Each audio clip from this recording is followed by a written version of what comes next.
These are worthless, just like you," Amanda shouted, throwing another one of my paintings into her truck. "You're embarrassing our family with this nonsense. I'm taking these to the dump where they belong." I stood frozen, my hands shaking as I watched my sister-in-law destroy 5 years of my work. My name is Olivia, and at 32, I never imagined my own family would steal my art in the name of helping me. "Please, those paintings mean everything to me," I begged. But Amanda just laughed. "Then maybe you should have spent more time being a good wife instead of wasting your life on this junk," she said, holding up my favorite painting of a night sky. I reached for it, but she pushed me back. Behind her, my mother-in-law, Margaret, stood with her arms crossed, watching. "Amanda's right, dear," she said with fake concern. "These silly paintings are distracting you from your real duties." I knew the truth. Last week, I was invited to an art show, my first chance to share my work. But Amanda, who always saw herself as the creative one in the family, couldn't stand the thought of me getting any attention. She grabbed another painting, a portrait of an elderly woman I had carefully painted. "This one deserves special treatment," she said, raising her knee to break the canvas. "Stop." I tried to stop her, but Margaret grabbed my arm. "Let her do this, Olivia. You're being dramatic." I watched helplessly as Amanda loaded the last of my paintings into her truck. All my hard work gone. The worst part, my husband, Michael, was at work, unaware of what was happening. Or maybe he did know. He had been distant lately, spending more time at the office. "There," Amanda said, brushing off her hands. "Now you can focus on being the wife Michael deserves." As they drove away, I sank to the garage floor, surrounded by empty easels and scattered brushes. The space that had been my safe place now felt hollow. But beneath my sadness, something stronger stirred: determination. What Amanda and Margaret didn't know was that I had taken photos of every piece I'd ever created. I had proof. Even more importantly, I had been sharing my work online for years under the name OV Knight, building a following they knew nothing about. I grabbed my phone and called my best friend, Lauren. "They did what?" she shouted. "They took everything," I said, my voice shaking. "That's theft, Liv." "I'll make some calls," she said. Later that evening, when Michael came home, I told him what had happened. He loosened his tie and sighed. "Maybe they're right," he said. "Your art, it's not exactly helping our future. Amanda just wants what's best for the family." I stared at him, the man who once loved watching me paint. Had he changed, or had I just been blind? "Our future?" I asked. "Or your future at your father's firm?" He didn't answer. He just walked upstairs. His phone buzzed on the counter. I glanced at the screen. "Can't wait to see you tomorrow, baby. Hope you told your wife about the late meeting." Jessica. Everything clicked. His late nights, his distance, his family's sudden push to fix me. They weren't just trying to stop me from the art show. They were making room for someone else in my place. I went to the office, opened my laptop, and logged into my OV Knight account. My latest post had thousands of likes, with people praising my art. I checked my email. An art dealer from New York wanted to feature me in an upcoming show. I smiled. Amanda thought she had destroyed my future. She had no idea who I really was or what I was capable of. I typed my reply, steady and sure. "Thank you for your interest. I'd love to discuss this further." This wasn't the end. It was just the beginning. 3 months passed in a blur of careful planning and quiet observation. I rented a small studio apartment using money I'd saved from selling my digital art online. Another talent my in-laws never knew about. Michael barely noticed my increasing absences, too preoccupied with his late meetings with Jessica. I was in my new studio working on a commission piece when Lauren called. "Liv, you need to get down to the museum right now." Her voice was tight with controlled anger. "Remember that special exhibition I told you about? The one showcasing emerging local talent." "Yes. What about it?" "Your paintings are here. All of them, and guess who's claiming to be artists?" My brush clattered to the floor. "Amanda. She's calling herself AM Knight. Real creative, right?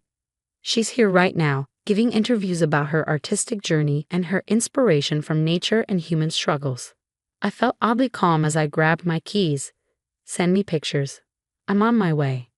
When I arrived at the museum, the exhibition hall was crowded with art enthusiasts and local media.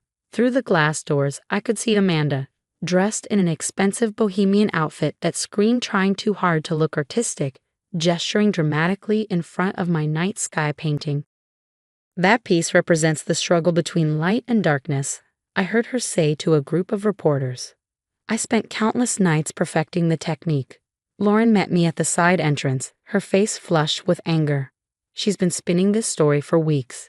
Claims she's been painting in secret for years, afraid to share her talent with the world. The gallery owner is eating it up. I pulled out my phone and opened my encrypted cloud storage.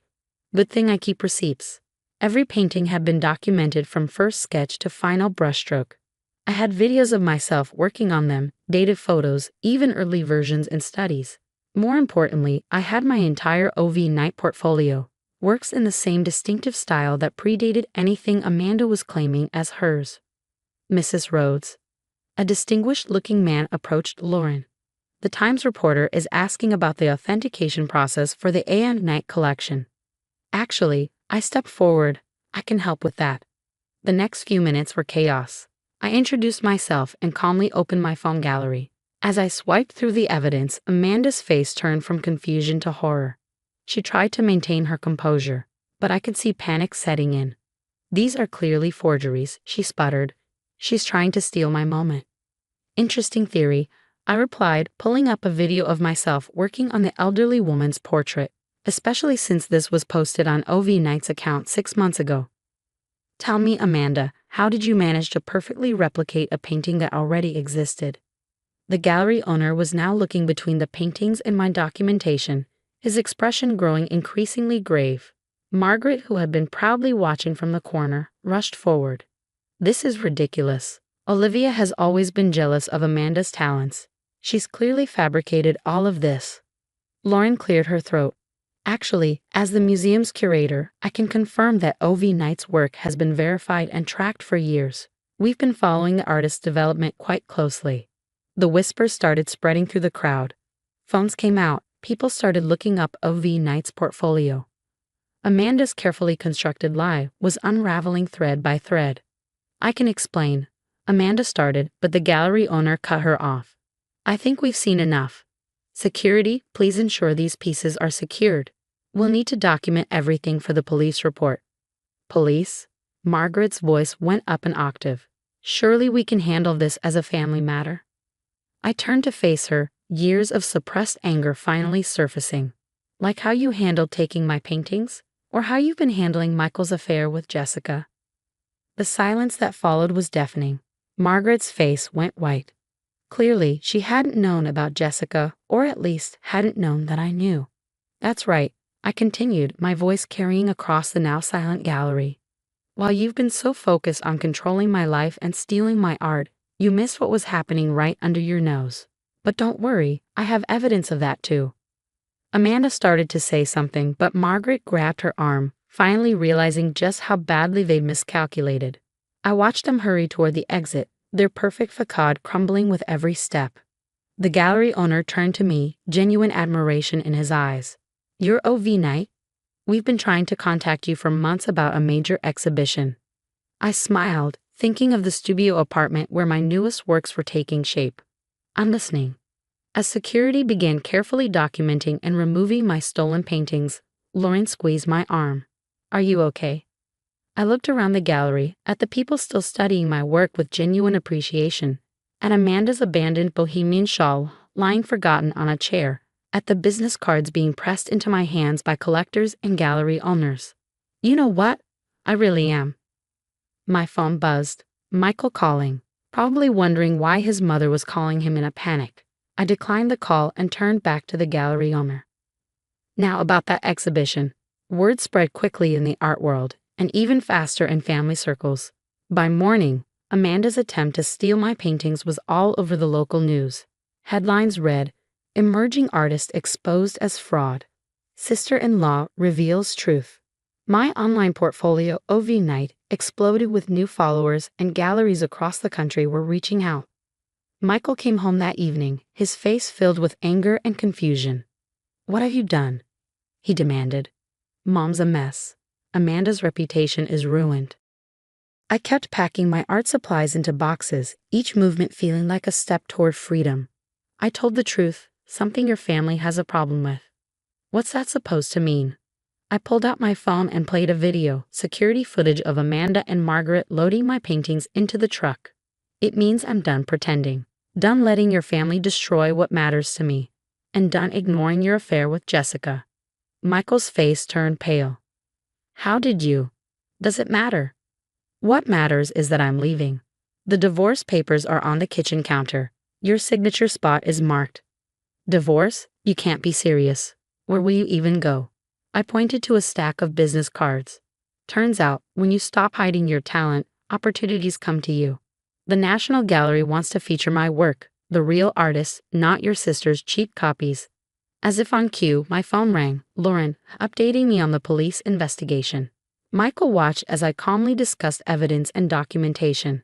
His expression changed. He was finally seeing me, not as a wife with a hobby, but as a real artist. I never knew, he said quietly. You never wanted to know. You were too busy making me fit into your family's mold.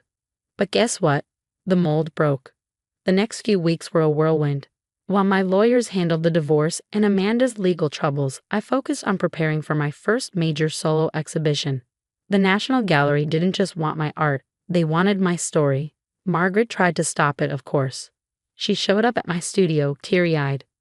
We only wanted what was best for the family, she pleaded. No, I corrected, you wanted what was best for your image. There's a difference.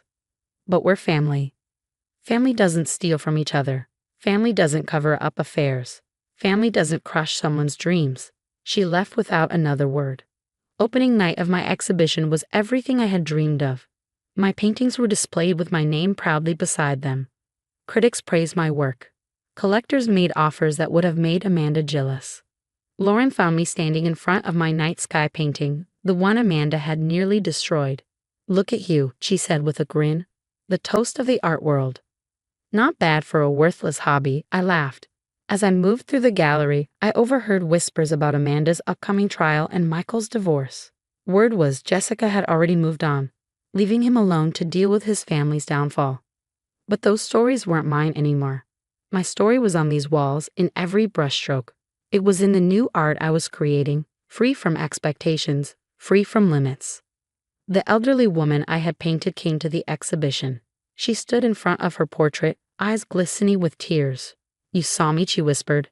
You really saw me. That's what art was about, seeing people, understanding them.